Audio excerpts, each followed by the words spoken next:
Ada seorang ulama namanya Ibrahim Al-Asom. Kalau pernah dengar. Beliau disebut Al-Asom itu karena emang beliau orang yang sangat terjaga. Ibrahim Al-Asom ini ulama miskin pengen haji. Setiap ada orang yang berangkat haji, beliau kayak ngucapin selamat gitu, terus melepaskan. Pas pelepasan jamaah haji beliau selalu baper, nangis sendiri di pojok rumah. Dilihat sama putrinya, duh kayaknya ayah pengen banget haji nih tapi gak cukup nafkah. Anaknya yang putri yang paling sulung nanya, "Pah, kenapa sih papa gak haji aja?" Kata Ibrahim Al-Asom, "Nak, kalau ayah haji, terus yang nafkahin kalian siapa?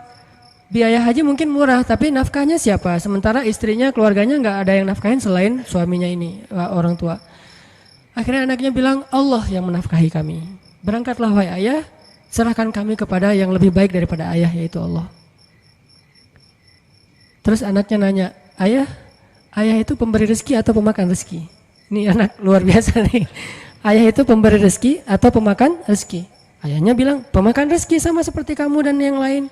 "Ya kalau gitu serahkan kami kepada pemberi rezeki." "Berangkat wahai ayah." Beneran. "Ibu gimana?" "Udah ibu biar aku aja yang ngobrol sama ibu mah. Biarin ayah berangkat haji, nanti biar Allah yang jaga kita." Setelah dibujuk akhirnya setuju, berangkat nih Ibrahim Al-Asom. Berangkat, di tengah jalan berdoa, "Ya Allah, saya titipkan keluarga saya kepada Engkau. Engkau sebaik-baik yang menjaga, yang memelihara. Saya aja Engkau pelihara, apalagi keluarga saya." Akhirnya berangkat. Hari pertama nafkah yang disiapin sama ayah mereka masih cukup. Hari kedua, hari ketiga, hari keempat mulai kurang nih. Udah nggak cukup makanannya, rotinya habis. Cuma ada air putih doang, korma udah habis. Mulailah ibunya mengeluh. Ngeluh kepada anak yang perempuan, "Nih gara-gara kamu nih.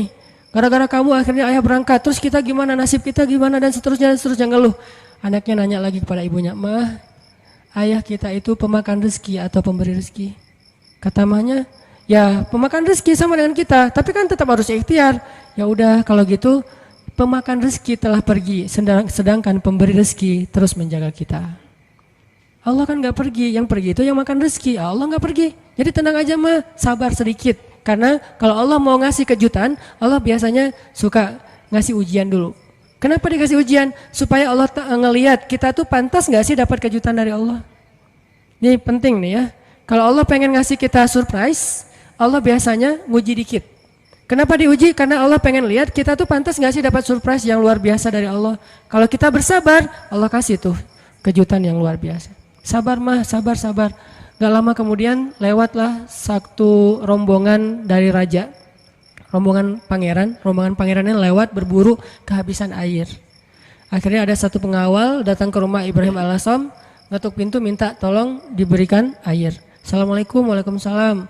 Saya rombongan pangeran, kita kekurangan air, boleh minta air dari sumur kalian?" Kata istrinya, "Boleh, silakan ambil aja sesukanya." Air berlimpah, akhirnya ngambil, dibawa ke pangeran. Sampai di rombongan pangeran ini mereka minum, airnya manis. Gak seperti air sumur yang lain, kayak dikasih gula gitu, manis banget airnya. "Ini air kok manis?" Akhirnya pangerannya heran, "Nih kamu dapat dari sumur mana sih kok airnya kok rasanya manis dan segar gitu. Kayak es teh manis lah pokoknya ya, airnya manis, segar, habis makan warung Padang kan es teh." Akhirnya mereka balik ke rumah itu, tanya, "Ini rumah siapa?" "Ini rumah Ibrahim Al-Asom." "Oh Ibrahim Al-Asom selebgram itu gitu." Kan terkenal Ibrahim Al-Asom waktu itu jadi selebgram, semua orang tahu, tapi nggak tahu wajahnya, cuma tahu namanya, nama besar lah ya. "Oh Ibrahim Al-Asom ulama besar itu ahli tasawuf." Ya, seperti yang orang-orang sering ngomong-ngomong. "Oh kalau gitu kami merasa terhormat bisa minum air yang berkah dari rumahnya Ibrahim Al-Asom." "Wah ibu kemana?" "Ibrahim Al-Asom lagi berangkat haji." "Apa yang kalian butuhkan?" "Allah yang mencukupkan segala kebutuhan kami." Kan harga diri ya, nggak mau mengemis. Akhirnya pangeran ini ngomong ke semua menteri, "Keluarkan semua barang-barang berharga kalian, serahkan kepada keluarga Ibrahim Al-Asom sebagai bentuk terima kasih karena udah nolong kita ngasih air." Akhirnya mereka ngasih emas segala macam berpeti-peti gitu, taruh di rumah Ibrahim Al-Asom dan mereka melanjutkan perjalanan. Setelah mereka pergi, anak perempuan ini bilang lagi, "Mah, ayah itu pemakan rezeki atau pemberi rezeki?" "Wah, pemakan rezeki." Allah yang semangat sekarang. Mamanya udah semakin yakin. Ayahnya pulang, harta itu belum habis. Selama beberapa tahun mereka bisa makan tanpa harus bersusah payah. Nah ini artinya tingkat keyakinan kepada Allah itu setelah ikhtiar pastinya memberi kita kejutan-kejutan yang kita nggak pernah bisa ngebayangin. Nah dalam hidup kita kadang-kadang harus berani bertaruh karena Allah. Kan kita sering gambling karena manusia kan? Kita gambling ngutang ke satu perusahaan yang nanti bayarnya lebih mahal, lebih bertambah, kita ngutang 10 juta, bayarnya jadi 13 juta, kita gambling, ketutup lah, orang saya nanti untungnya sekian-sekian, gambling kan?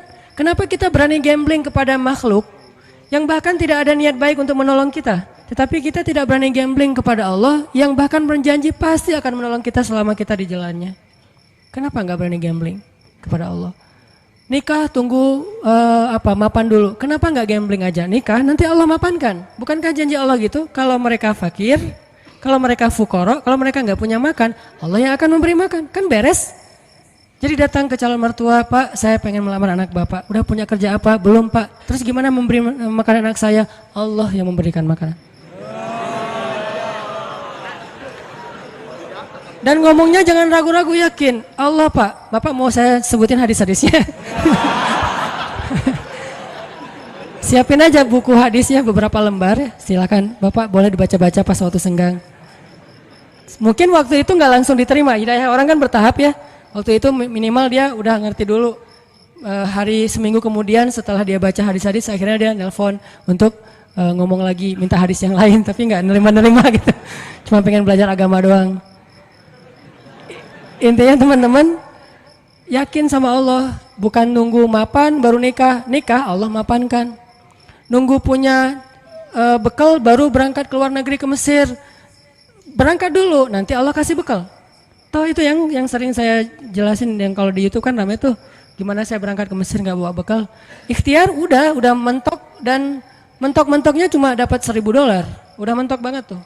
Tabungan dikuras, kemudian ikut beberapa perlombaan supaya dapat hadiah. Memang waktu itu saya nggak ikhlas, pengen juara supaya dapat hadiah, dapat 500.000, dapat 1 juta. Wah bisa dikumpulin $1.000, habis bayar tiket sama travel, nggak ada uang sisa sama sekali, Rp1 juga nggak.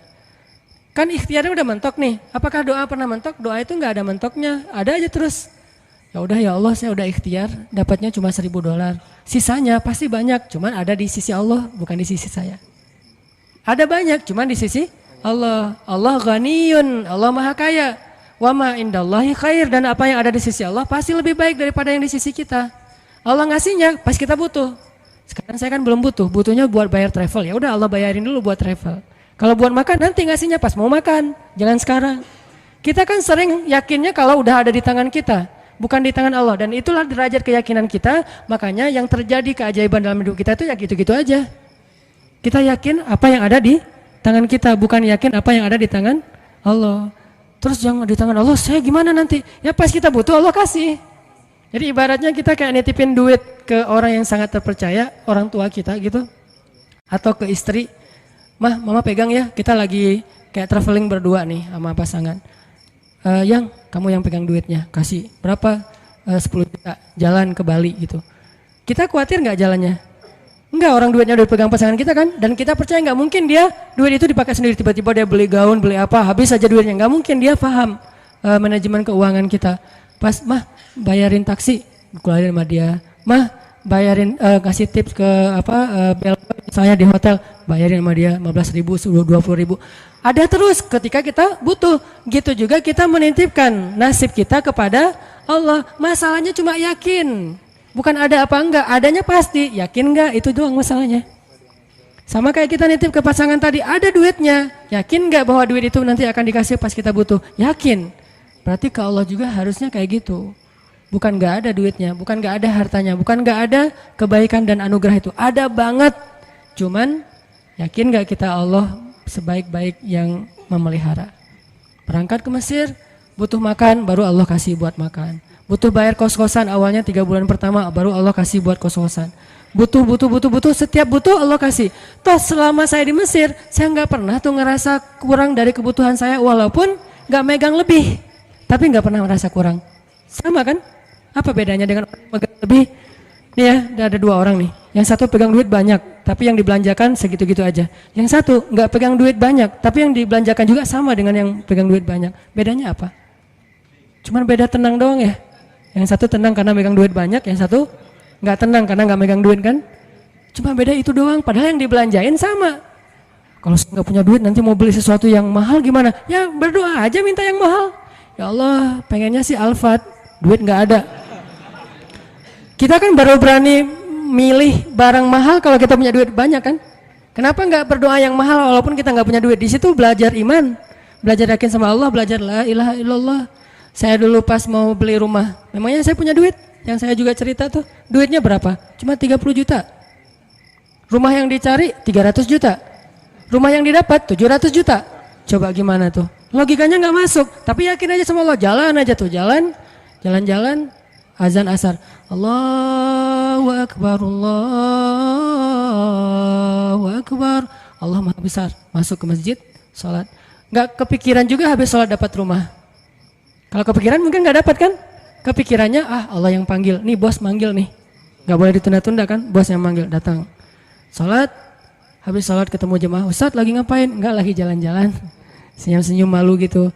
Jalan-jalan kok jauh-jauh ke sini daerah Cimahi pelosok gitu. Nggak, lagi nyari rumah Pak. Kebetulan Ustadz saya juga lagi jual rumah 700 juta, ada yang minta saya nggak lepas. Senyum aja. 700 nggak dilepas, apalagi 300. Enggak Pak, saya nyari-nyari yang kecil-kecil aja, yang 2 kamar buat saya sama anak. Oh, udah Ustadz lihat aja dulu, siapa tahu berubah pikiran. Enggak apa-apa, makasih gitu.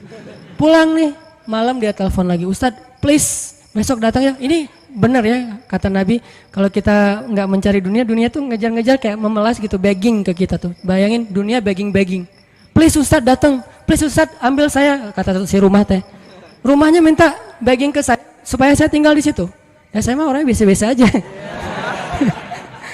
Karena nggak yakin kalau itu bisa gitu ya.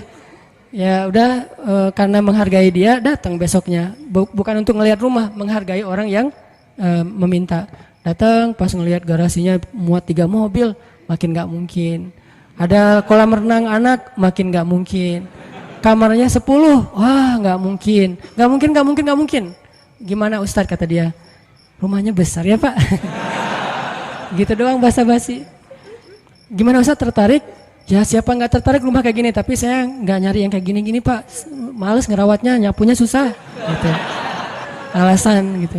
Udah Ustadz sanggupnya berapa? Saya nyarinya yang 300 juta sih Pak. Udah ambil aja Ustadz. 300 juta langsung ambil. Saya baru bilang cuman duitnya 30 juta. Mungkin dia nggak enak juga mau ngomong, Ustadz ngomong dari tadi kayak gitu ya. Saya duitnya cuma 30 juta Pak, boleh nggak saya cari dulu cicilan kemana gitu.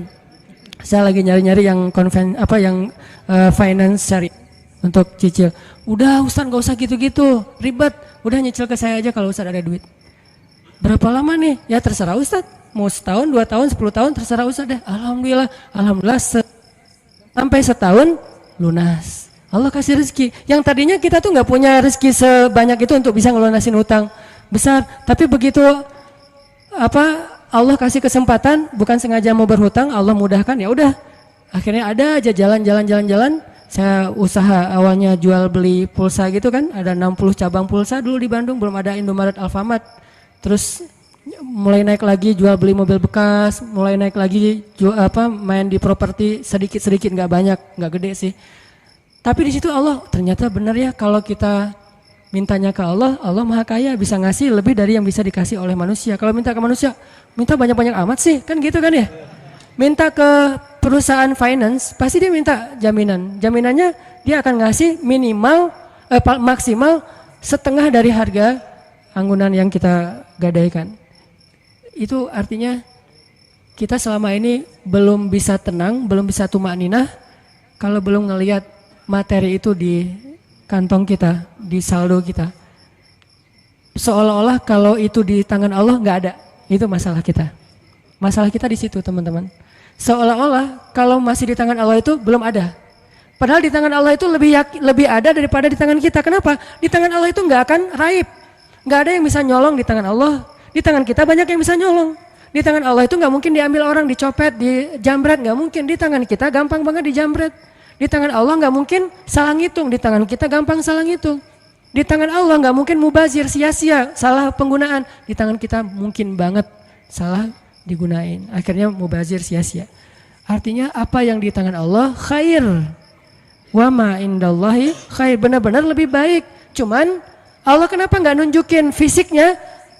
Karena Allah nggak pengen kita melihat itu dengan mata kita. Allah pengen kita melihat itu dengan hati dan iman kita. Jadi yang bisa mendapatkan apa yang di tangan Allah itu hanya orang yang bisa ngelihatnya dengan iman dan hatinya, bukan dengan matanya. Kalau kita cuma ngandelin mata terus menerus, berarti yang kita akan alami dalam hidup itu hanya yang terlihat saja. Yang tadi saya bilang logis dan ilmiah, dan itu nggak ajaib. Walaupun itu juga hal-hal aja sih, baik-baik aja buat kita. Tapi kan kita pengen naik level lebih baik, lebih enjoy lagi dengan hidup. Berarti kita harus belajar menggunakan mata batin. Dan mata batin ini adalah iman. Mata batin ini basirah. Mata batin ini adalah tazkiyatun nufus. Mata batin ini adalah al-qalb. Hatinya. Al-fiqhu fiqhul qalb. Pemahamannya bukan pemahaman fikiran. Pemahamannya fiqhul qalb. Fiqhul qulub, difahami dengan hati. Itu teman-teman dalam segala urusan, mau kerjaan, mau skripsi, mau kuliah, mau jodoh, mau apapun, gunakan bukan hanya mata fisik kita untuk melihat kayak nggak ada tanda-tandanya nih. Mungkin di sini nggak kelihatan, tapi di sini Allah yang mendatangkan. Tiba-tiba ada keajaiban terjadi dalam kehidupan kita. Dan saya sering ngalamin yang kayak gitu-gitu tuh sering banget. Termasuk ketika dapat musibah. Kalau kita tahu bahwa kalau kita dapat musibah dan kita ridho, bukan ikhlas ya. Kalau ikhlas kan ibadah. Kalau musibah namanya ridho. Walaupun orang Indonesia suka bilang yang ikhlas ya, bukan yang ikhlas, yang ridho ya gitu.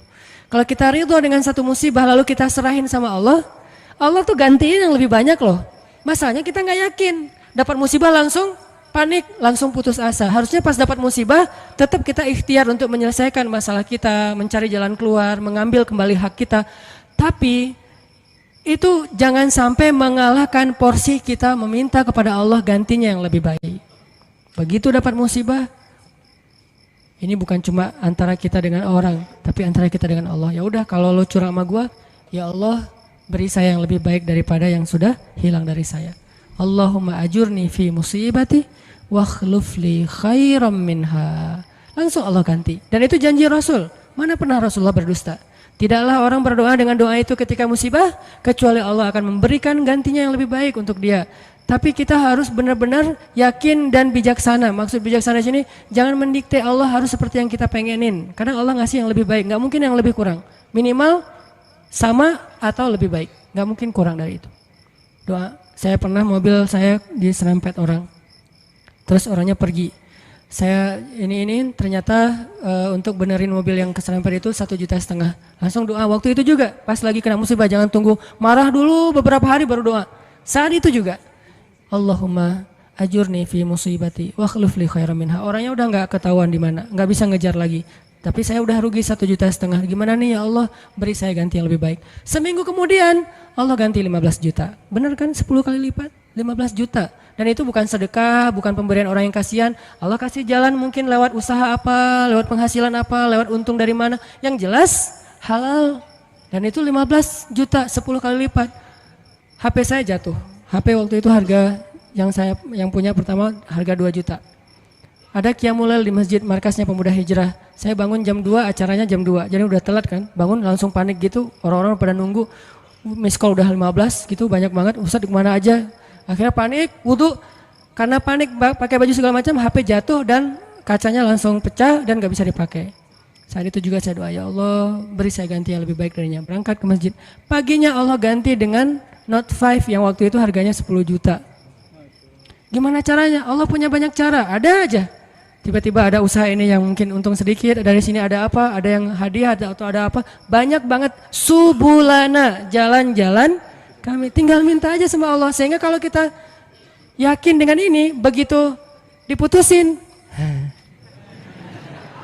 kita adik kakak aja ya, nggak apa-apa. Langsung nih. Kan dalam kondisi kayak gitu kayaknya kita lagi ngejos banget ya imannya. Doanya lagi khusyuk banget tuh. Sholat aja nangis-nangis kan. Padahal imam tuh belum baca ayat, kita udah nangis. Allahu Akbar. Takbirnya aja khusyuk, coba subhanallah itu. Kalau lagi diputusin emang gitu banget sih sholatnya. Pernah gak sih ngerasain? Gak pernah ya. Pokoknya waktu yang paling enak berdoa itu lagi habis diputusin. Habis rugi. Pokoknya lagi banyak masalah tuh doanya enak banget tuh. Tilawah Al-Quran baru alif lam mim udah nangis. Belum juga ayatnya la uqsimu biyaumil qiyamah tentang al-haqqah, enggak, bukan ayat-ayat kiamat. Alif lam mim doang. Atau nun nangis, nun doang nangis. Satu huruf gitu ya. Jadi dalam kondisi yang lagi sangat lemah, itu kondisi sebetulnya spiritual kita lagi sangat kuat.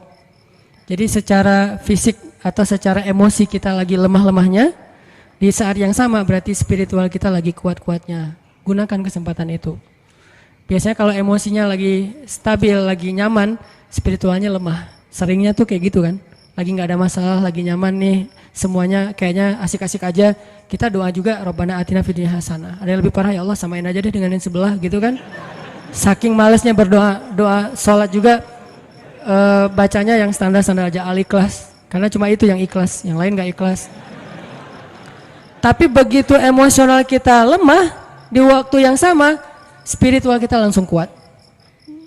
Entah kayak gimana, itu mungkin fitrah manusia ya. Asal emosionalnya lemah langsung kuat. Dan itu spontan kadang-kadang teman-teman. Saya dulu pernah tinggal di rumah kontrakan di sebelah,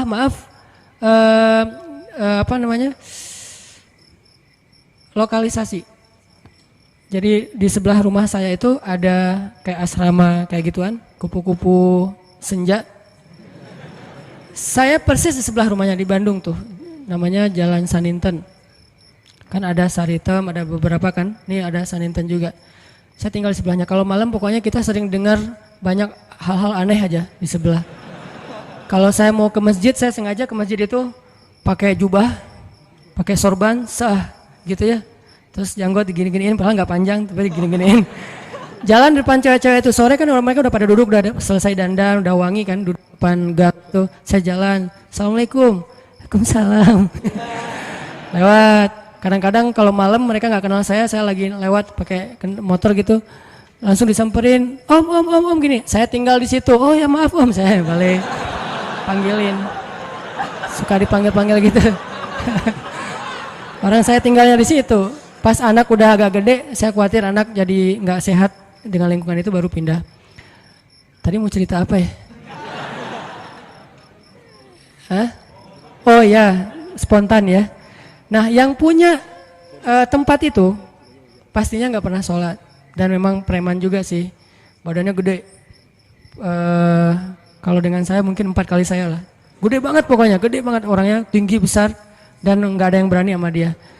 Ada gempa waktu itu di Bandung, siang-siang gempa, dia lagi tidur di atas, biasa tidur pagi gitu, jam 10 pagi tidur. Pas gempa dia langsung loncat ke bawah, Allahu Akbar, Allahu Akbar. Saya kira ada demo apa gitu, dia takbir sendiri. Allahu Akbar, takbir, coba bayangin. Berarti kan spontanitas fitrah manusia itu ketika emosionalnya terganggu, spiritualnya naik kan. Dan itu kesempatan kita untuk kembali ke Allah banget tuh. Karena untuk dapetin spiritual yang sengejos itu, kalau normal susah, kita harus benar-benar ikhtiar. Tapi kalau lagi emosional kita drop, di sisi yang lain, sisi baiknya Allah langsung naikin spiritual kita. Tapi kalau kita abaikan, dua-duanya drop, habis kita. Jangan abaikan. Dia langsung takbir, Allahu Akbar, Allahu Akbar. Saya gempa, keluar semuanya dari rumah, takut runtuh. Pas udah beres gempa, ketawa-ketawa lagi gitu pada ngobrol. Itu terjadi. Dan keluarga saya juga ada yang kejadian pas tsunami dulu di Aceh, kan saya dari Aceh. Tsunami di Aceh itu ada keluarga saya. Dia nggak sholat subuh. Pagi itu hari Ahad kan, tanggal 26 Desember 2014. 2014 mah diputusin sih. Enggak lah, udah lama. 2004 gitu ya. Nah, hari itu ada salah satu keluarga saya, dia nggak sholat subuh. Biasa, bukan waktu itu doang nggak sholat subuh, biasa dia nggak sholat subuh. Gempanya kalau nggak salah jam 9 apa jam 8, sejam kemudian tsunami. Pas tsunami dia tuh lari hilang, padahal orangnya itu sering berantem, pokoknya jagernya di kampung lah, sering berantem sama orang-orang di terminal. Tapi begitu tsunami dia lari duluan. Adiknya malah ikut lari sama dia, ditarik sama dia lari. Pas sudah di tengah jalan, ingat balik lagi ke rumah karena dia ingat ibu sama kakaknya ketinggalan. Dia pengen nyelamatin ibunya. Kenapa yang satu lari terbirit-birit hilang, yang satu lagi balik? Karena yang satu itu ngerasa banyak dosa. Kalau saya mati hari ini, habis saya nanti di akhirat nih. Dia nggak berani mati. Daripada saya mati tapi belum sholat subuh, lari dia tuh. Yang tadi sholat subuh balik lagi. Nah ini jujurnya ketika spiritual berbicara kan. Mungkin kalau spiritual kita nggak bicara, kita akan sombong ngerasa apaan sih akhirat, apaan sih tauhid, apaan sih agama, apaan. Tapi begitu ada masalah yang pertama kita sebut siapa selain ibu kita? Allah, minimal oh my God. Dan itu bentuk dari fitrah manusia bahwa dia masih mengakui Tuhan. Tinggal masalah Tuhan yang mana nih kan itu ya. Tapi masih mengakui Tuhan. Ketika fitrah dan spiritual kita bicara, harusnya kita dengar dan itulah ucapan yang paling benar. Kalau yang bicara itu emosi kita, belum tentu benar, dia subjektif. Tapi kalau yang ngomong itu fitrah, itu benar banget tuh. Sehingga teman-teman gunakan kesempatan pas lagi dapat musibah, ya Allah, angkat kedua tangan kita, doa kepada Allah, mulai dengan memuji Allah, kemudian salawat kepada Rasulullah, minta yang setinggi-tingginya nggak masalah. Karena kalau Allah nggak ngasih di dunia kayak gitu, Allah kasih kayak gitu di akhirat, bahkan lebih baik dari itu. Apa sih ruginya kita minta, ya Allah, beri saya Ferrari. Ini yang nggak tahu diri nih, mintanya Ferrari gitu. Tapi kan minta ke Allah nggak masalah. Dan kita yakin kalau nggak dikasih Ferrari di dunia, minimal dikasih Ferrari di akhirat. Bangkit dari kubur, ada Ferrari. Halusinasi, ternyata dia belum meninggal, mimpi gitu. Bangkit dari kubur, datang kendaraan nih. Dan benar-benar kan di akhirat ada kendaraan kan. Cuman bahasa hadisnya kendaraan dari cahaya, kendaraan dari amal soleh. Tapi bahasanya kendaraan. Dan kita akan mengendarai kendaraan itu untuk bisa ngelakuin touring sepanjang Padang Mahsyar. Padang Mahsyar itu touringnya capek banget loh. Itu touring paling heboh tuh. Di mana pusat Padang Mahsyar teman-teman? Palestina. Hari ketika manusia disidang, dibangkitkan, spot bangkitnya, meeting pointnya itu Palestina. Makanya di dalam Al-Quran Allah menyebutkan Palestina itu dengan istilah yauma yunadil munadi mim makanin qarib. Hari ketika malaikat memanggil manusia dari tempat yang dekat. Semua ulama tafsir sepakat tempat yang dekat itu artinya Palestina, Al-Quds. Siapa yang meninggalnya di Palestina itu sebuah kebaikan yang luar biasa karena nanti dia akan bangkit lebih dulu dan akan dimudahkan hisapnya. Itulah keutamaan salah satunya meninggal di Palestina walaupun gak semuanya punya nasib yang sama. Tapi setidaknya manusia bangkit. Terus dari sini ke Palestina ngapain? Gimana jalannya? Mau jalan kaki? Dari Bekasi ke sini aja tadi berapa jam jalan kaki kan? Apalagi dari Sunda Kelapa ke Palestina. Itu jauh banget loh. Jalan kaki itu bisa bertahun-tahun sampai ke Palestina. Dan itu bumi yang sekarang. Sedangkan Padang Mahsyar ribuan kali lipat lebih besar daripada bumi sekarang. Dan bumi Padang Mahsyar itu belum ada sekarang. Nanti Allah jadikan lagi setelah kita bangkit. Karena Allah berfirman di akhir surat Ibrahim, yauma tubaddalul ardu ghairal ardi was samawat. Hari ketika ard itu bahasa Arab jadi bahasa Inggris earth. Itu bahasa Arab. Yauma tubaddalul ard ghairal ard was samawat. Hari ketika bumi yang lama diganti dengan bumi yang baru. Bumi yang lama namanya bumi yang sekarang, dunia, ardud dunia. Bumi yang baru namanya Ardul Mahsyar, Padang Mahsyar. Ukurannya miliaran kali lebih besar daripada bumi yang sekarang. Karena semua planet, bintang-bintang itu disatuin jadi satu bumi. Dan matahari cuma jadi satu dan dekat banget. Dan artinya jarak kita ke Palestina aja udah miliaran kali lebih jauh dari sekarang. Kalau nggak punya kendaraan terus mau jalan kaki kapan sampainya. Itulah kenapa ada orang di Padang Mahsyar ribuan tahun nggak beres-beres. Kenapa? Jalan doang dari ribuan tahun belum disidang. Harus ke Palestina. Sampai di sana sidangnya juga lama. Belum lagi ngelewatin Sirat. Sirat itu panjangnya dari bumi ke langit. Dan langit terjauh yang pernah ditemukan oleh sains berapa miliaran tahun perjalanan cahaya kan, bukan jalan kaki. Kalau nggak punya kendaraan gimana sampainya ke surga? Jadi untuk bisa sampai ke surga aja teman-teman, nggak ada kendaraan, itu mungkin menghabiskan usia kita miliaran tahun loh, belum sampai ke surga. Terus gimana dong Ustadz? Kita harus punya banyak kendaraan dan kebaikan. Karena cuma itu yang bisa memudahkan perjalanan kita. Itu touring panjang banget. Jadi minta, ya Allah yang kecepatannya berapa ribu kekuatan kuda misalnya, Ferrari. Gimana cara dapetin Ferrari itu? Doa terus menerus. Kalau nggak dikasih di dunia, yakin dikasih di akhirat. Kalau saya mah mending milihnya di dunia mah yang biasa-biasa aja, di akhirat yang luar biasa. Kenapa? Yang biasa-biasa juga di dunia udah cukup buat kita. Tapi yang luar biasa di akhirat itu emang kita butuhin banget. Ya Allah, matanya besar, hidungnya mancung, alisnya bertaut. Jadi alisnya tuh nggak ada pemisah, nyatu gitu. Alisnya bertaut. Kalau perlu ditato gitu ya, alisnya biar lurus. Alisnya bertaut ya Allah, atau kayak pedang gitu. Pedang ali bercabang. Tingginya sekian ya Allah, kulitnya putih Korea lah.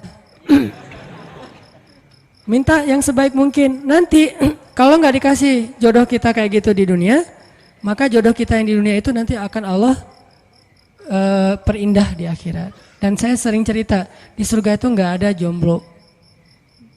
Jadi nggak usah khawatir. Tetap ada wedding lah di surga. Dan WO-nya itu para malaikat banget.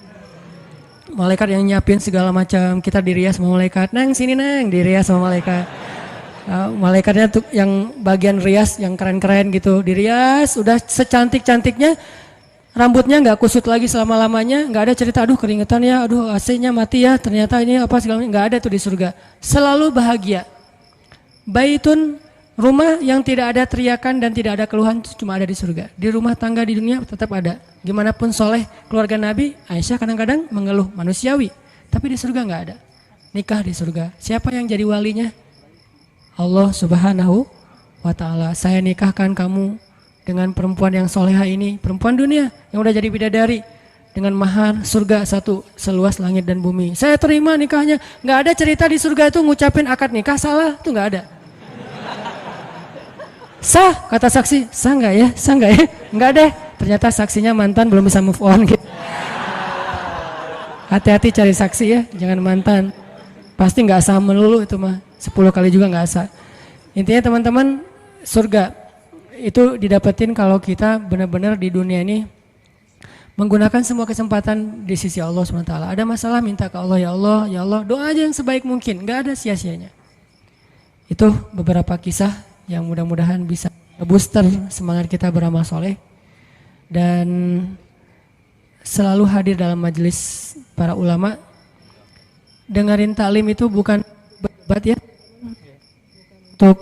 bukan untuk kita menganggap diri kita paling benar, yang lain salah, kita masuk surga, yang lain neraka, kita petunjuk, yang lain sesat, bukan. Dengerin taklim tuh untuk apa? Ngecas iman kita masing-masing. Jadi kalau dengerin materi, oh ini teman gua banget nih, ini dia banget nih, ini istri banget nih, ini suami banget, enggak, ini saya banget. Saya sering banget tuh dengerin taklim yang kayaknya khatib itu kayak ngomongin saya tuh. Kan saya udah 2 tahun ini nggak khutbah Jumat, jarang banget khutbah Jumat, sengaja nggak ngambil jadwal khutbah karena saya pengen jadi yang mendengar. Kalau dulu setiap Jumat khutbah, kalau sekarang setiap Jumat pengen dengerin ceramah. Sering banget tuh pas denger ceramah si khatib itu kayak kenal saya, padahal kita nggak kenal. Yang diomongin saya aja tuh. Ada orang begini-begini lah, saya tuh. Kalau kayak gini dia begini, dia ngomong dan segala macam, dia kadang-kadang membicarakan sesuatu yang dia tidak amalkan. Dah gua banget nih. Terus aja kayak diceramahin seolah-olah satu masjid itu isinya cuma saya sendiri, nggak ada yang lain. Kan kita sering kan kayak gitu ya. Kenapa? Allah yang menggerakkan lisan seorang ustadz, ulama untuk menasihati kita, sehingga nggak perlu kita, wah ini mirip teman saya nih, harusnya dia dengar ya, harusnya saya rekam ya, ini harusnya istri saya dengar nih, harusnya suami saya dengar. Jangan mencari nasihat untuk orang lain, carilah nasihat untuk diri kita sendiri. Kalau kita lagi ada masalah sama pasangan, nanti kalau udah ada pasangan maksudnya, kalau kita punya masalah sama pasangan ya, jangan pernah googling hadis-hadis pasangan. Suami googling istri-istri yang soleh hadis, search. Jangan, istri suami yang imam terbaik, search. Gak usah cari nasihat buat pasangan, carilah nasihat buat diri sendiri. Suami hadis-hadis suami yang penyabar, search. Ketemu nih, kita jadi semangat lagi.